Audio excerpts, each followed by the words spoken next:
So anyhow, what can you do? That was another piece of information on the back table, that there is, and maybe you've seen it in the newsletter, an action alert. Write your senators and representatives, and on that form in the back, not only is there addresses for all of them, phone numbers, email addresses, but there's also a suggested letter relative to getting rid of Elon Musk. Now, you can write anything you want, but just write. The more letters we get on the road to these folks, hopefully it will help. Get their attention at least, although their agenda is kind of to ignore us, I think. But okay, usually, if most of you come on a regular basis, you know I usually like to start the program with a trivia question. Well, today I'm not going to do that. Instead, I'm going to share with you a little bit of research that I did. We know that Donald J. Trump has a huge signature. So I wanted to find out, what does that indicate? I Googled it, and sure enough, up came a small article. I found it in the Harvard Business Review. There were several psychologists that interviewed 605 CEOs of different companies. And they found that those that had a large signature had 7 similar traits. First one, narcissism. 2, rarely admits mistakes, instead keeps boasting. Boisterous, apt to scream at colleagues or throw his hamburger on the wall. Conceited, has an exaggerated view of their abilities, make decisions they think can never be a mistake. Abuse of power, denigrate others to feel better about themselves. Double check. The last one is probably the most painful for me, and that's the lack of concern for others. I'm bothered a little bit because I have a fairly large signature myself. So this last week I've been practicing to write as small as I can. I don't think it's going to work. So, well, with that, let's go on to the program. Our speaker today is David Dunford, a retired U.S. Foreign Service officer with extensive experience in the Middle East, and he's going to teach us a little bit about what he did, perhaps. I want to know, how many times have you had to rewrite this speech this week? He said he could have written it again today. So, David, I won't bore them with all of your bios. It's wonderful. I'll let you take the floor, sir. Give a feedback. That's how I feel about Trump, too. Sandy knows that I hate this thing because I always forget to talk into it. And I can tell that a lot of you have the same kind of issues I have. So I will do my best, but just frown or start to scream or wave your arms if you can't hear me. Okay, my lane is foreign policy. Some would say my lane is just the Middle East. But I want to just give you some personal thoughts. I'm assuming you're all Democrats, and I'm a Democrat, or at least I was once a registered Republican when Jim Colby was around, but the Jim Colbys of the world are gone. So these are my personal thoughts. What you're witnessing now is an authoritarian power grab, which I've seen in many places in the world. First of all, you got to get control of the military, Pete Hegseth. Second of all, you got to get control of the Ministry of Interior. That's the what we call the Department of Justice, not the people who take care of the national parks. So that's pretty well wrapped up with Pam Bondi, and Kash Patel, I guess, is probably going to go right through. So you've got, and then the intelligence agencies. And of course, Tulsi Gabbard is probably going to end up running those. People behind this have planned it for years. It shouldn't have been a secret. Democrats warned the American people, but they've voted for at least 49% of them 49% of voters voted for them anyway. So Steve Bannon, Russell Vought, who's going to be the director of the Office of Management and Budget, also the editor of Project 2025, which Trump knew nothing about. And then there's the America First Policy Institute, which is in Washington, which was preparing for the power grab. The Bannon strategy is flood the zone, shock and awe, muzzle velocity. If we throw three ideas out there, the opposition will seize on one and the other two will just slip right on by. Republican senators, I've taken to call them the real rhinos, the real Republicans in name only, because they're kind of MAGA. They've chosen re-election over integrity and abdicated their duties. So Hegseth, Tulsi Gabbard, RFK Jr., Patel, they're all manifestly unqualified, and the Republicans in the Senate know that. In fact, Cassidy interviewed or questioned RFK Jr. extensively and pretty much revealed that he didn't have a clue as to what kind of a job he was getting into, and then Cassidy voted for him anyway. So while we are watching Trump on his revenge tour and dominating the headlines with tariffs and Greenland and the Panama Canal, all sorts of things, behind the scenes, of course, along comes Elon. He brought in his shock troops, all of which are younger than my 26-year-old granddaughter, I think. So I remember Rubio, his first day in the State Department, said, you know, I'm not going to have any policies that don't make us safer, more secure, and more prosperous. And I would argue that the policies that we're seeing are this is making us less safe, less secure, less prosperous. What to do? I say stay calm, fight back. The Republicans in the Senate aren't going to help us. Democrats may be able to stop the bleeding a little by using what leverage they have in passing budget bills and debt ceiling stuff, but that won't happen until March. But we have a Democratic governor, we have 2 Democratic senators, we have a Democratic attorney general, and they're all fighting back, so support them. We don't have, or they don't have the courts yet, so we need to use the courts as much as possible to stop all illegal and unconstitutional actions, of which there are many. Supreme Court justices are appointed for life. Maybe 5 of them have some integrity. I'm personally supporting the ACLU because I think they're doing a real good job of suing wherever they can.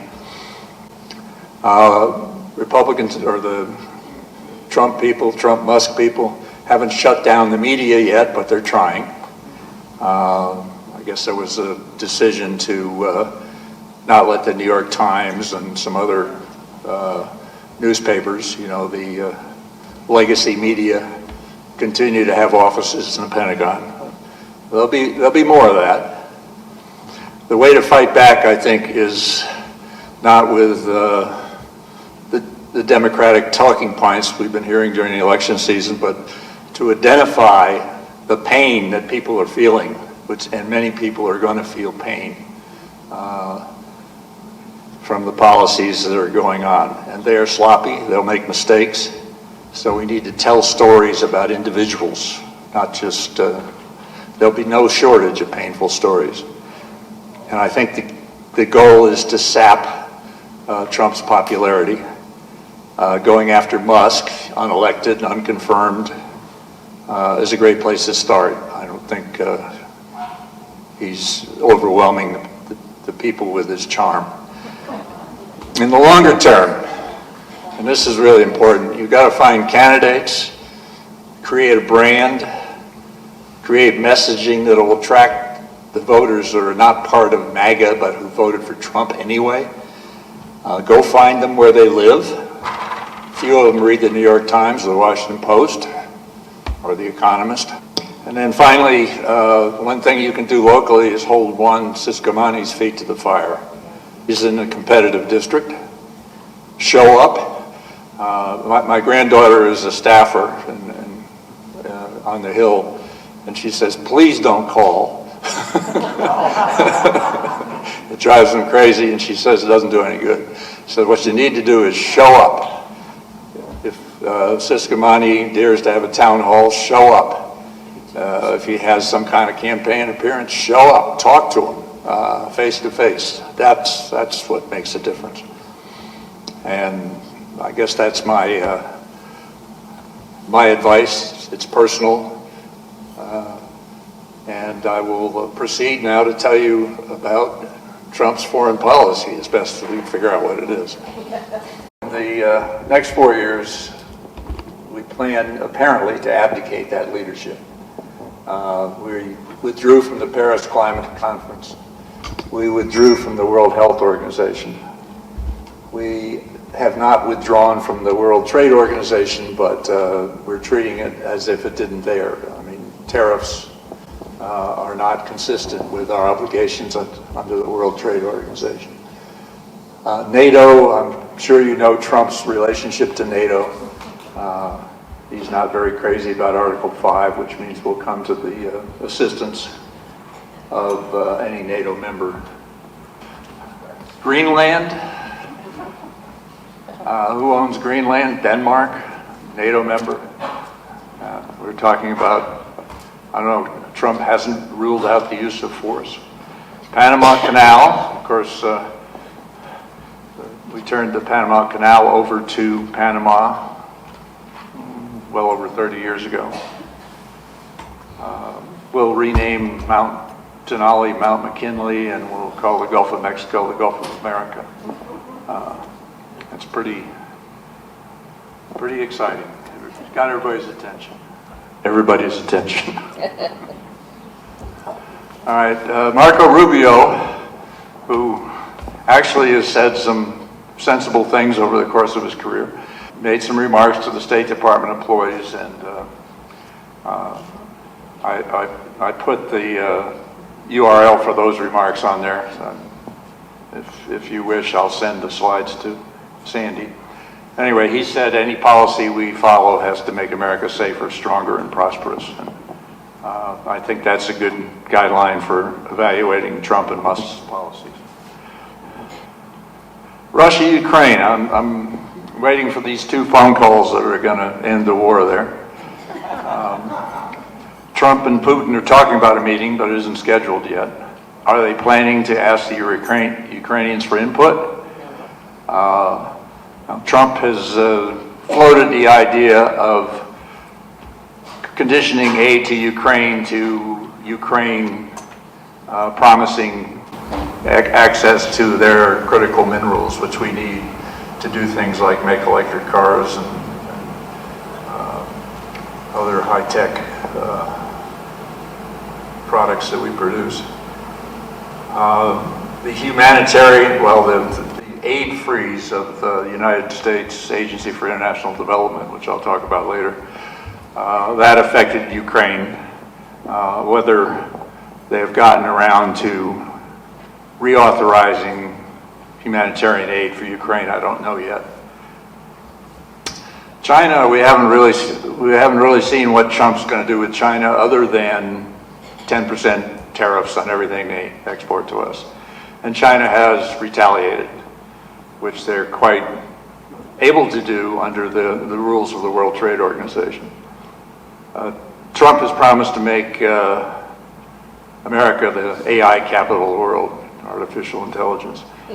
China rocked the stock market a few days ago, maybe it was a week ago.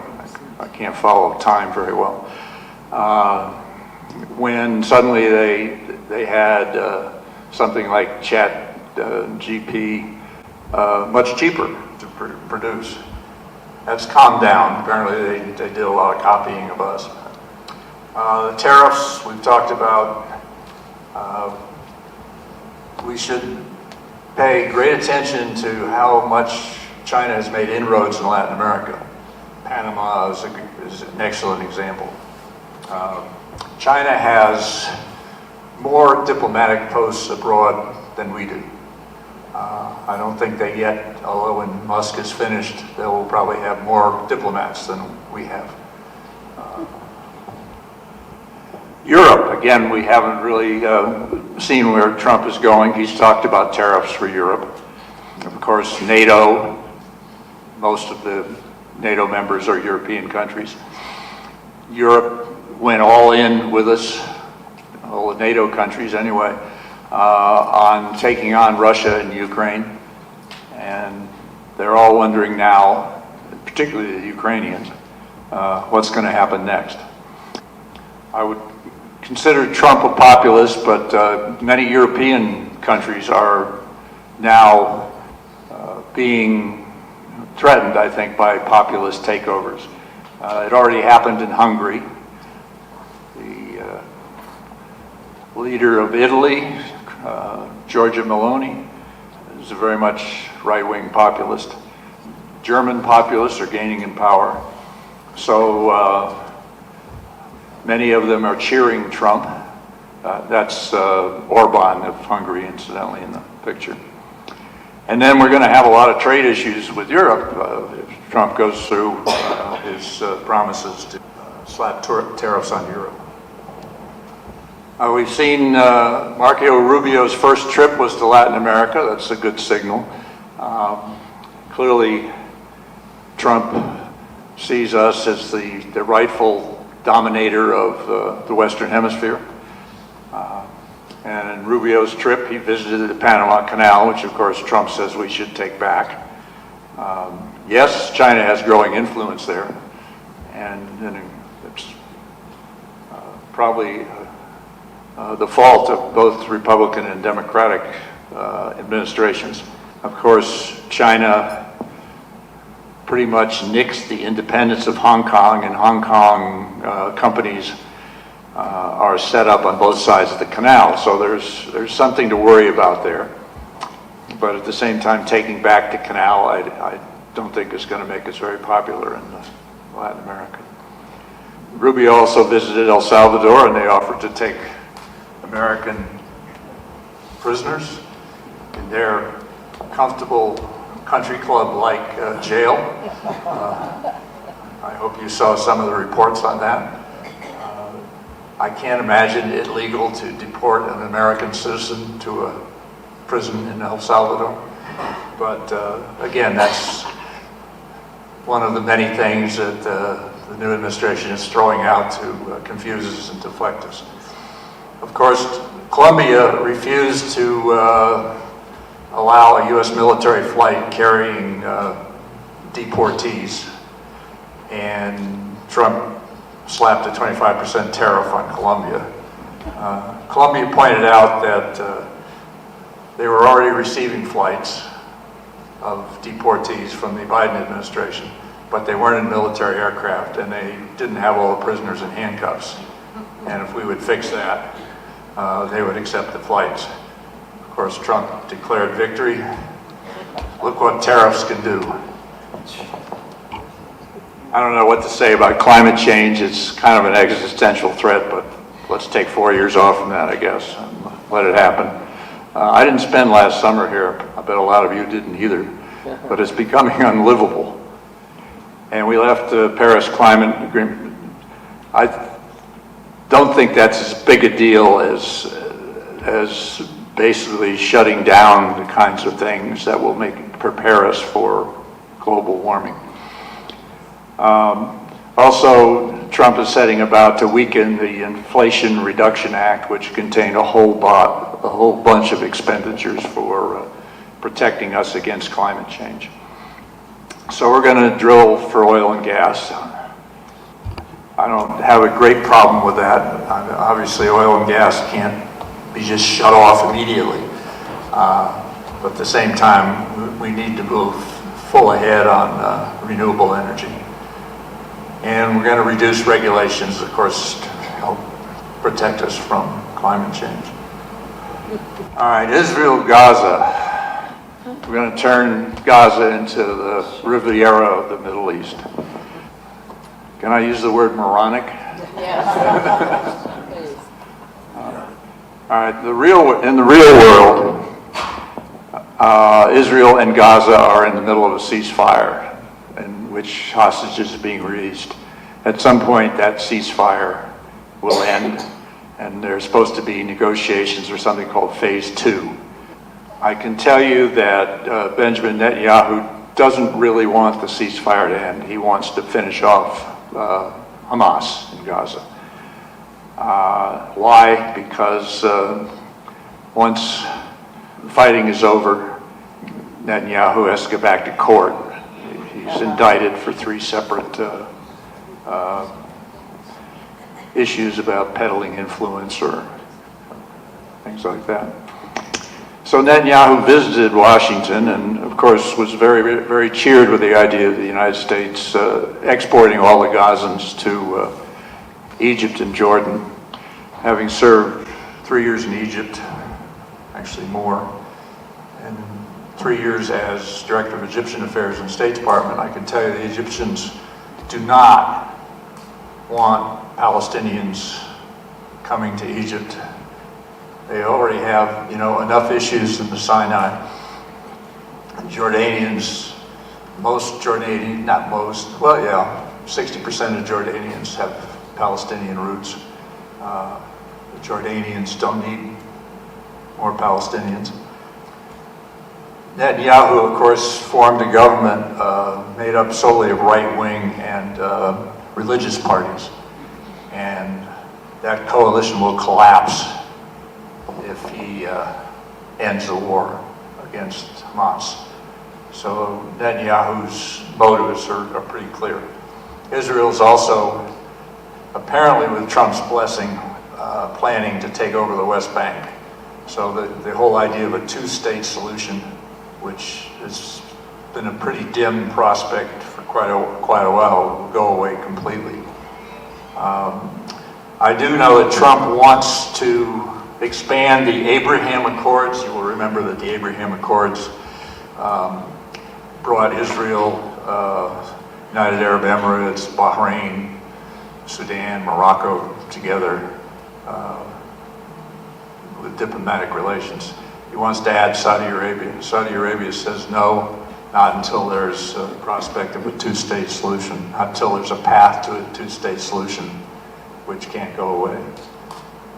So that's where we are. Syria.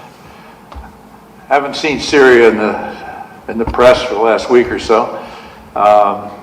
Very interesting things happen in Syria. This gentleman on the right, Ahmed al-Shara, was once an Al-Qaeda operative. He's now formed a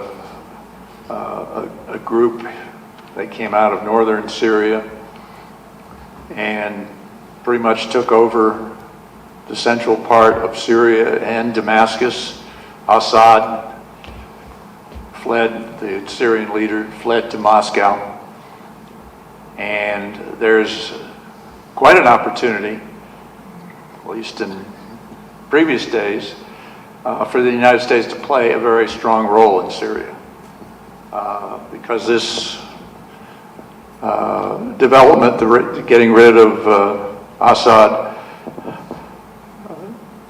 was a big blow to Iran, which had more or less established a Shia Islam crescent from Iran through Iraq, where Shia leaders are very close to Iran, to Syria, to Lebanon.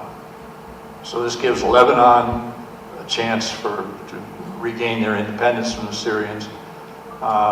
It makes Iraq more interested, I think, in, again, reducing ties to Syria. And there's U.S. troops in Syria. I think I have a map. Probably turn off the whole thing again if I press a button. Anyway, I will try the old-fashioned way.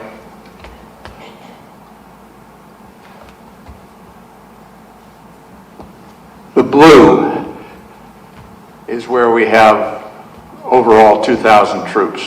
Why do we have them there? Well, the place in the bottom, which is near the Jordanian-Iraq border, is basically to monitor arms traffic coming across to Lebanon. We found out about that when terrorists attacked a base we have in Jordan called Tower 22. 3 Americans were killed. You may remember that from last January.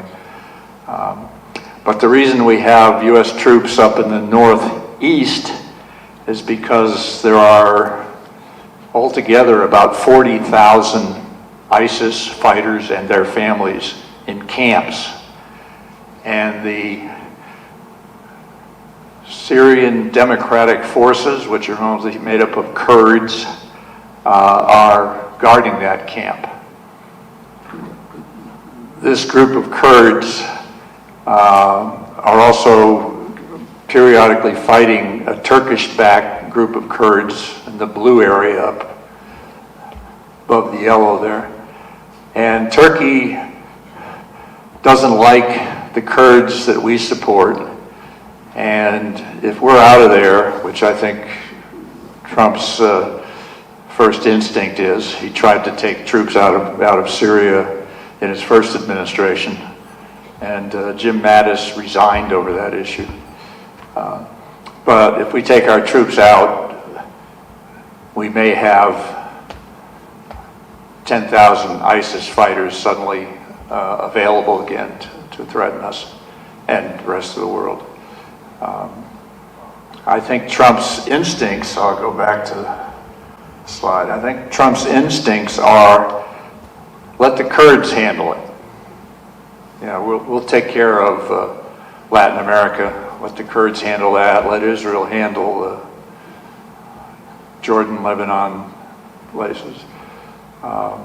We have sanctions on Syria which go back, God, before I went to the Middle East in 1981. So there are also Russian bases there. And they are in the area where Assad's homeland, Latakia, where the Alawites, which is his Shia sect, it's their stronghold. The new leader of Syria has suggested, probably because he hasn't heard from us, we don't have an ambassador there, I don't believe we've visited there, he's now talking to the Russians about keeping those bases there. Diplomacy. I think Trump's instincts are to outsource it to Turkey. I think it was a great opportunity for us to get in there and solidify a relationship with the new Syria.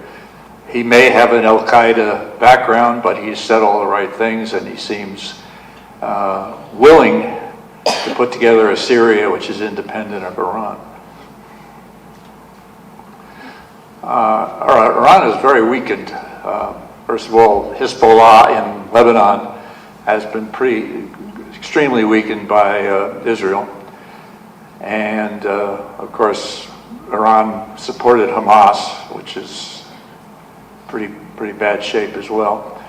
And the loss of Syria to Iranian influence is a big deal. So Trump inherits a pretty good situation with respect to Iran. Iran, given that Trump withdrew from the Iran nuclear agreement, which was called the JCPOA, which I don't think I can remember what the acronym stands for. But since we withdrew from it, Iran continued to honor it actually for a while because there are other European countries which are also part of the negotiations. But Iran has now shut out the international agency which monitors nuclear preparations, International Agency for Energy in Vienna. Also, I'm not sure, Netanyahu has long considered Iran an existential issue, and will he go ahead and try to bomb the Iranian nuclear sites? Be very tough to take them out completely. And what will we do if Iran does that? Will we support that? So there's some decisions that need to be made. I probably don't need to tell you much about immigration. Yes, we've deported a lot of people, although it's not quite the mass deportation that Trump projected. But there are other things going, end to birthright citizenship, which I cannot believe the Supreme Court justices won't declare unconstitutional. I don't know what he's doing with DACA. That's the children of illegal immigrants who've grown up in the United States. The deals with Canada and Mexico, taking away the 25% tariffs, are kind of fraudulent because both Canada and Mexico are already offering that kind of cooperation before it happened. But then again, the tariffs are only deferred for 30 days, so Trump will look for other apparent concessions from Canada and Mexico. There is an issue with the military helping. I guess Trump has declared a national emergency at the border. And there's also a national energy emergency. I can imagine down the road we may be looking at some other kind of emergency which will allow them to bypass the Constitution. Mexico, China, Colombia, and obviously Trump loves tariffs. I think he sees them as the way to replace the income taxes revenue, because Trump doesn't pay income taxes, as far as I can tell, or not much. And a lot of his buddies don't want to pay it either. Sorry about the extra F up there.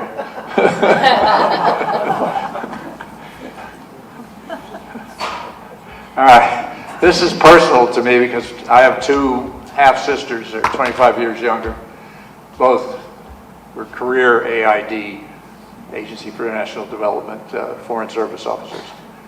They're now retired from USAID. One of them is Vice President of the African Development Bank, which of course cooperates closely with USAID. The other is working for a consulting firm on health, the same health issues she worked for with USAID. About half of USAID's programs are health related, and I've just listed, incidentally, my two sisters who I'm very close to are just totally devastated by what's happened to their colleagues and the just heartlessness of it. But I mentioned those camps in northeast Syria that hold ISIS. Well, USAID has programs to provide humanitarian assistance to the families being held there. You may or may not remember PEPFAR, which is the best thing I think George W. Bush did, which has resulted in saving countless people in Africa and other places from HIV illness. The worst thing that George W. Bush did was invade Iraq, of course. And we've also, USAID programs also support refugees who are from Myanmar, who are now in Bangladesh, mine clearing in Southeast Asia, Ukraine reconstruction, and the stuff that I think really Elon Musk was targeting is pro-democracy work, not just near Russia, but in Latin America. The El Salvador leader doesn't like that. And obviously Trump and Musk are not big fans of promoting democracy anywhere near authoritarian countries. I'm, as a one-time Foreign Service officer, I worry about the competence of our government. There were competence problems even before Trump, but now I can't imagine them being I've written extensively about why diplomacy is important, why it should be a profession, why successful diplomats need a lot of training experience. And now I think all of our diplomacy is going to be run by political envoys. In other words, people who totally loyal to Trump and will tell him what he wants to hear. Back to the State Department, one of the first things after Trump was inaugurated, one of his people went to the State Department and told the executive secretary, who kind of runs, what do you call it on an aircraft carrier, but laws. But anyway, the guy who makes sure that whatever the secretary wants gets done. And then the director general, I call it DG, of the Foreign Service, is the chief personnel guy. And then the head of the administrative bureau. All three of them were asked to resign. And so that opened the way, I guess, for Musk lieutenants to go in there and start shredding the career service. I'm sure you've all seen what's happened to USAID. You know, they even took the letters off the building. Now it's a 90-day pause. They're just heart-rending stories of families who suddenly have been told they have to leave wherever they're serving, have no particular place to go, don't necessarily have a job when they get there, you know, have children. It's pretty brutal. In the CIA, the horror was sending unclassified a list of CIA agents using the first initial of their last name. It should take our adversaries no more than about 30 minutes to figure out who they are. I mean, that's just outrageous. The head of the CIA under the Biden administration was a close friend of mine, Bill Burns, who was absolutely one of the most competent people I've ever met. I don't know enough about the new CIA chief, but he's working for Tulsi Gabbard, so we'll see. So this is kind of a conclusion. What I think we're seeing, it's kind of a return to power politics. Trump loves McKinley. Things were great when he was president. He liked tariffs, and you know, we're an imperial power then, the Philippines, Puerto Rico. So I see him wanting to divide the world into regions that powerful countries could dominate. It doesn't matter who lives there. And few significant U.S. interests outside the Western Hemisphere. Alliances are a waste of time, waste of money. The way to get things done is using tariffs. I'm of the view that successful diplomacy does require some sticks. It's good to have a club in the closet, but it also requires some carrots. And I don't see where Trump is going to get his carrots from. So somebody, I'm sorry, I don't know who brought this to my attention, but that's a Thucydides quote: "The strong do what they can, and the weak suffer what they must," which kind of adds up to Mike Mate's right. What might happen, what your assessment would be, what might happen if things go sideways in Ukraine? For instance, with respect to the Baltic states, Finland, Poland, and maybe even Scandinavia. Yeah, if Russia gets a settlement with Ukraine, you know, presumably promoted by Trump, what will Russia do next? I think their first target will be to increase their influence in what's left of Ukraine and make sure Ukraine doesn't join NATO. But there's also a little country called Moldova, which I think would be next. They're not NATO members. The Baltic states, Estonia, Lithuania, Latvia, will feel very, very vulnerable because I know Putin thinks he should get those back, although Ukraine was definitely more central to his worldview. As for Finland, I think I served 3 years in Finland. One of my most useless skills is the Finnish language. Most of the Finns I dealt with spoke English better than I did. Finland joining NATO was, along with Sweden, was a major success, I think, of the Biden administration. In fact, I think the way the Biden administration handled the whole Russian invasion of Ukraine was masterful. But I think Finland is in pretty good shape. They have a strong military, and it will be a hard pill for Russia to swallow.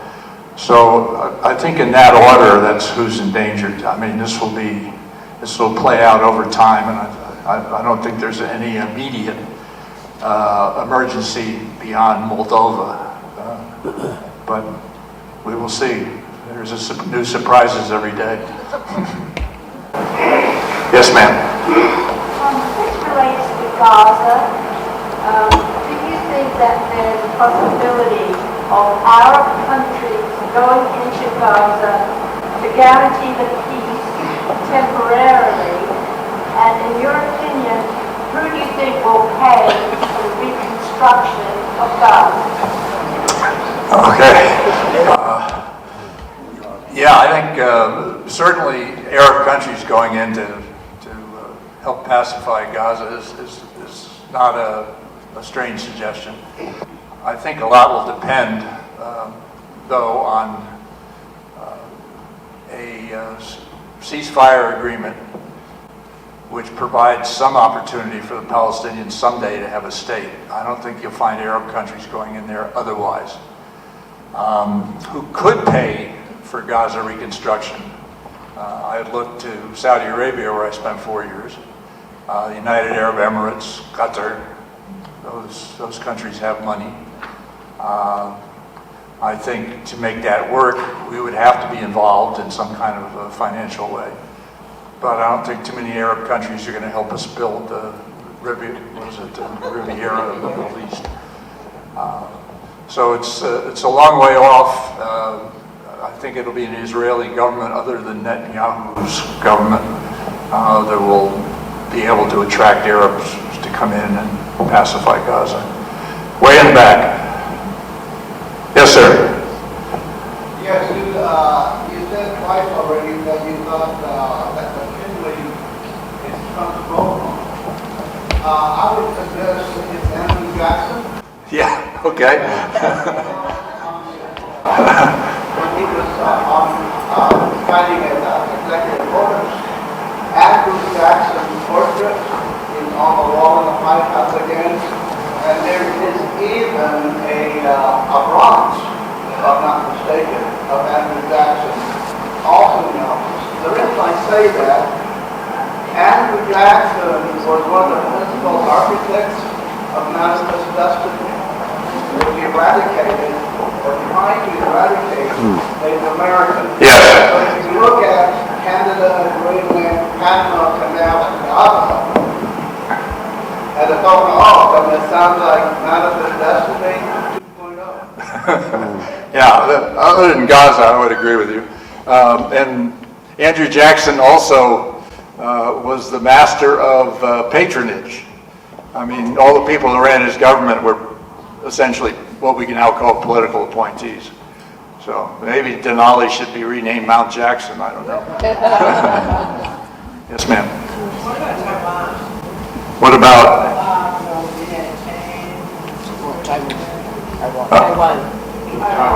Taiwan, I'm sorry. Yeah, I'm worried for Taiwan. Trump has talked about putting a 100% tariff on their microchips so that we can build up our own microchip industry. That's a bad idea. And then if China is watching, which of course they are, seeing Trump talk about Greenland and Panama and makes great sense for China to go reclaim Taiwan. So, yeah, I think that's a big problem, and I don't think the Chinese are anywhere near as afraid of Trump reacting militarily as they were afraid of Biden reacting militarily. The Chinese are already, I think, said to the world that they're preparing to be able to act against Taiwan in something like 2027. I worry. Yes, ma'am. I think I heard, it was the last week, that Elon Musk went to Germany to get involved in their Yes. elections or their politics. Can you repeat the question? Do you know what that was about? Elon Musk is supporting the right-wing parties which are growing in strength in Germany. Angela Merkel is gone, and the new prime minister isn't very popular, and the right wing is thriving in Germany, and Musk clearly has announced he's supporting them.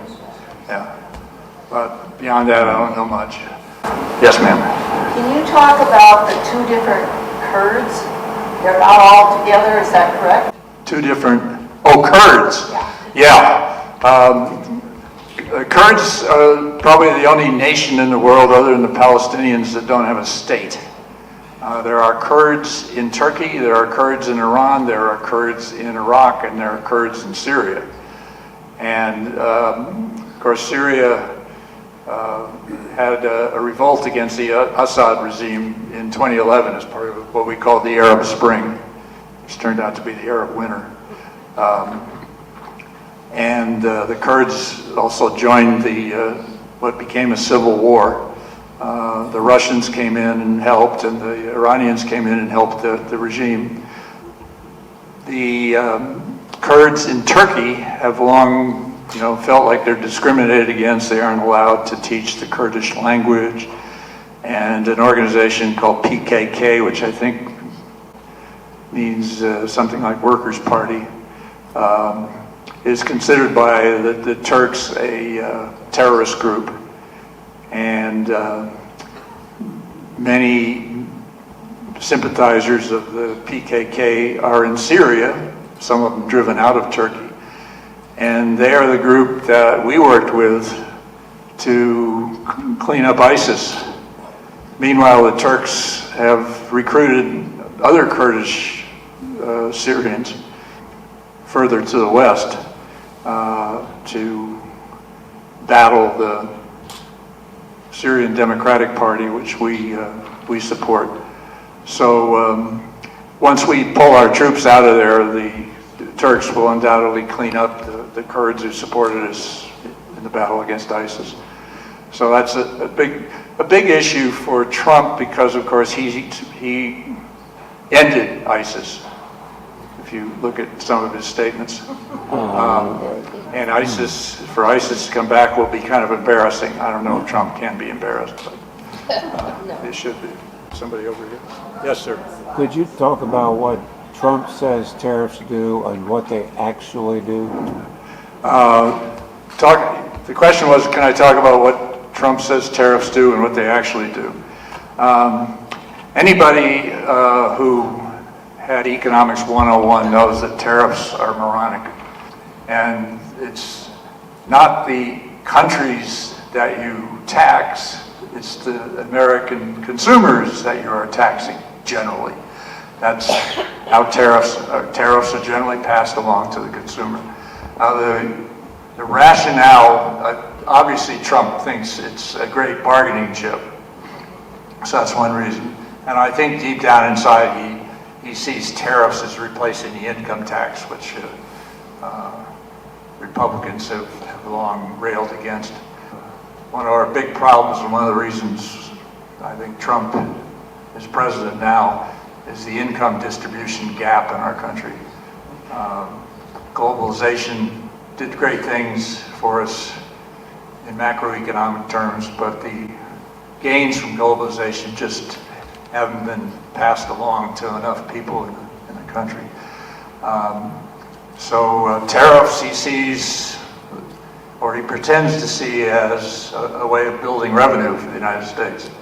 But when you will build revenue at the same time as creating inflation, maybe you will provide some support to industries which you have too many tariffs, you create industries which are no longer competitive on the world market.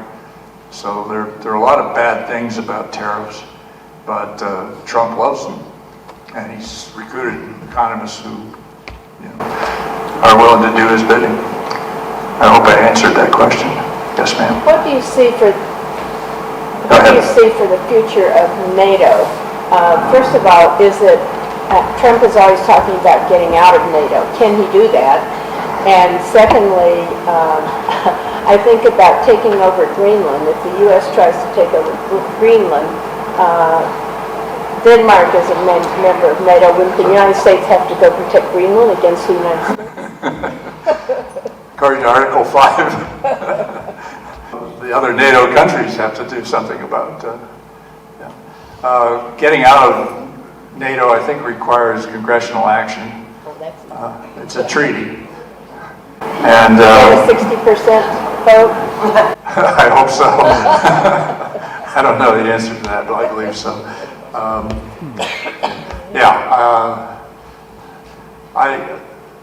I don't see us actually getting out of NATO, at least until now. Maybe if this Greenland thing gets serious, that could help break NATO apart. I just don't know. But that's just one of the many horrors we can look forward to. Somebody else? Way back. USA, what don't they grasp? Shut that down in China. I'm sorry, could you say that louder? When we back off of USA. USAID. Yes. USAID, yes, that we're shutting down. Yeah. The next day, there's going to be a bag of wheat that says China on it, coming over to where we. Absolutely. Right. They don't grasp that? Apparently not.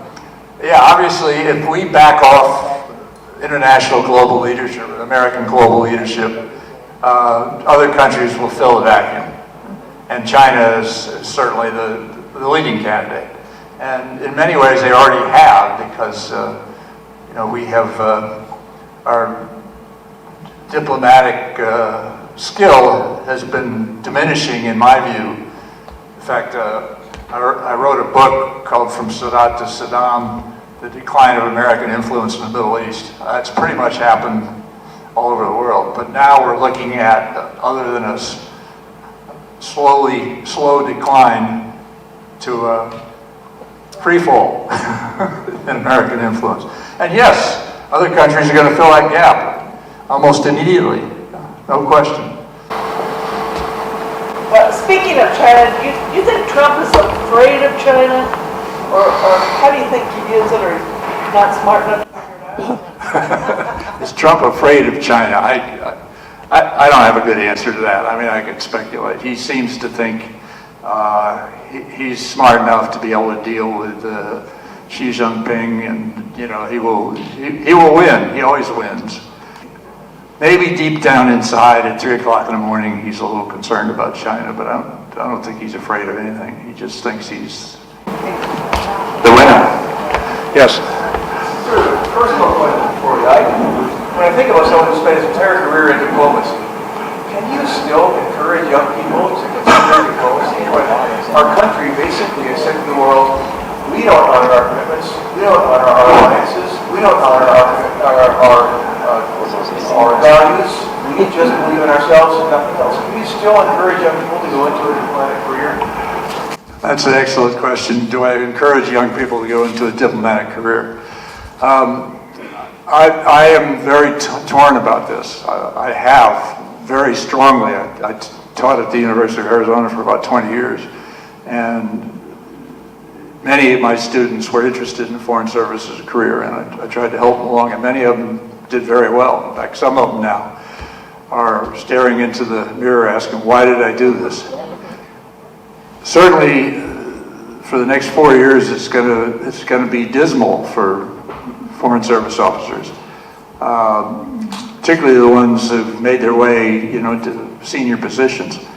But at the same time, for my country, I feel like we need, a new crop of young people in there if we survive the next 4 years. So I'm very torn about that, and I would kind of like to see people go in there at the bottom. They won't feel kind of the pain that the people, you know, in the middle or the top are feeling. So, again, it's a tough decision.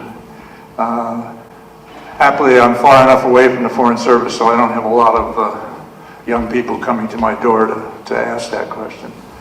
Way in the back, and then we'll go this way. Sandy was talking about the characteristics of CEOs, and she listed several of them. I was driving on the highway listening to NPR, and if I understand correctly what I heard, Trump was just making himself chairman of the Kennedy Center office, and ushered in the golden age of architecture. Yes. Thank you for that. What was the question? There is no question. Just Kennedy is going to run the Kennedy, no, not Kennedy, Trump is going to run the Kennedy Center, firing the board members, going to run it himself. Yes. One more. Growing out of all the communities that are here in Provo, which will cause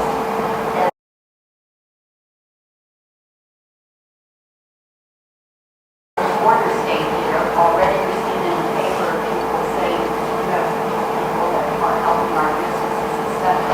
And it seems like there's no regard as to whether they have been illegal or with problems of criminal activity, or whether they have melted into our society as people that are contributing.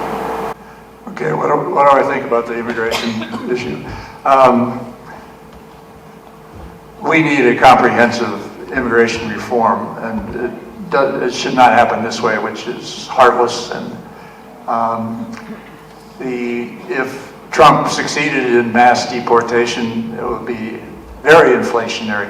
There would be a whole lot of jobs left open. There aren't Americans to fill them, and it will be devastating to our economy. That probably won't happen because, no matter all the talk, he can only do so much each day. But at the same time, everybody who is here, sometimes legally, I mean, he doesn't seem to worry too much about that line between illegal and legal. For example, the Haitians who supposedly ate dogs and cats, and I can't remember what town, they're here illegally. There are a lot of people here illegally that seem to be targets as well. But what you have is everybody who's a recent immigrant or is a child of illegal immigrants, they're all terrified, and it's just not how Americans treat people. It's just mind-boggling. I'm ashamed. But is there anything that can be done by except some people that are protesting, and they'll probably be arrested for protesting?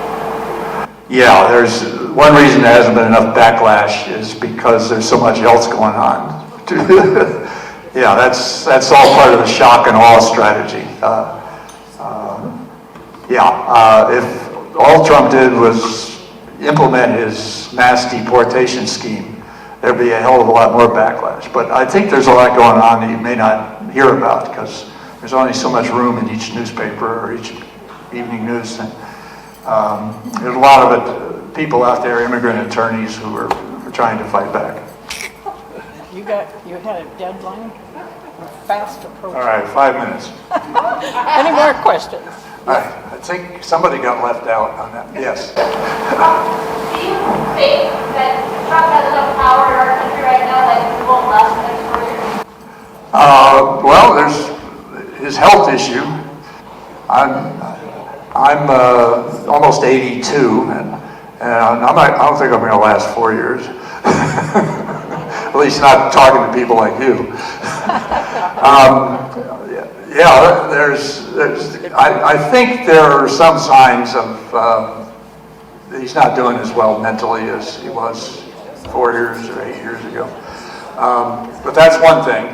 And then Other thing is, he has done so many outrageous things, in my view, that 2 years from now, the backlash in terms of elections may totally weaken his hold on power. We can only hope.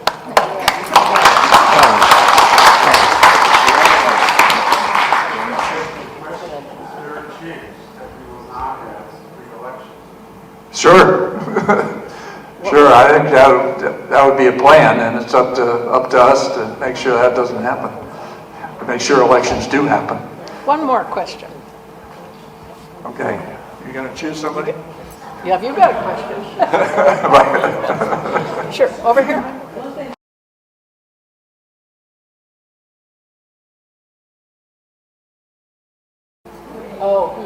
Oh, the Proud Boys or something like that. Yeah, January 6th was basically his vigilante. Sure, that could happen again.